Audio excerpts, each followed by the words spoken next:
Hello guys, ഇന്ന് ഞാൻ നിങ്ങളൊരു തിയേറ്റർ പരിചയപ്പെടുത്താനാണ് വന്നത്.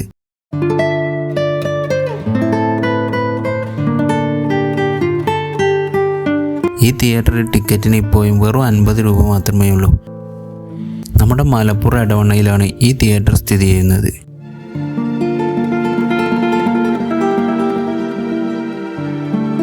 സിയോ ഗ്രൂപ്പിൻ്റെ കീഴിലുള്ള സംഘം മൂവീസാണ് ഈ തിയേറ്ററിൻ്റെ പേര്. ഇവിടുത്തെ മറ്റൊരു പ്രത്യേകത എന്താണെന്ന് വെച്ചാൽ, സാധാരണ തിയേറ്ററിലൊക്കെ ചായക്കും സ്നാക്സിനും പോപ്കോണിനൊക്കെ പുറത്ത് നിന്ന് വാങ്ങുന്നതിനേക്കാൾ വിലയായിരിക്കും. എന്നാൽ ഇവിടെ ചായക്കും സ്നാക്സിനൊക്കെ വെറും 10 രൂപയുള്ളൂ. നമ്മൾ പുറത്ത് നിന്ന് വാങ്ങുന്ന അതേ പൈസയെ ഇവിടെ ആകൂ. ഇവിടുന്ന് സിനിമ കാണുമ്പോൾ നമ്മൾ ഒരു 10-30 കൊല്ലം പിറകോട്ട് പോയൊരു ഫീലാണ്. പണ്ടത്തെ മോഡൽ കസേരകളും ഫാനും ഒക്കെയാണ് ഇവിടെ കാണാൻ സാധിക്കുക. എന്നിരുന്നാലും ഇവിടുത്തെ സൗണ്ട് സിസ്റ്റം വളരെ ഗംഭീരമാണ്. ഈ തിയേറ്റർ ഇതുപോലെ വൃത്തിയോടെയും അച്ചടക്കത്തോടെയും എന്നും നിലനിൽക്കട്ടെ എന്ന് ആശംസിക്കുന്നു.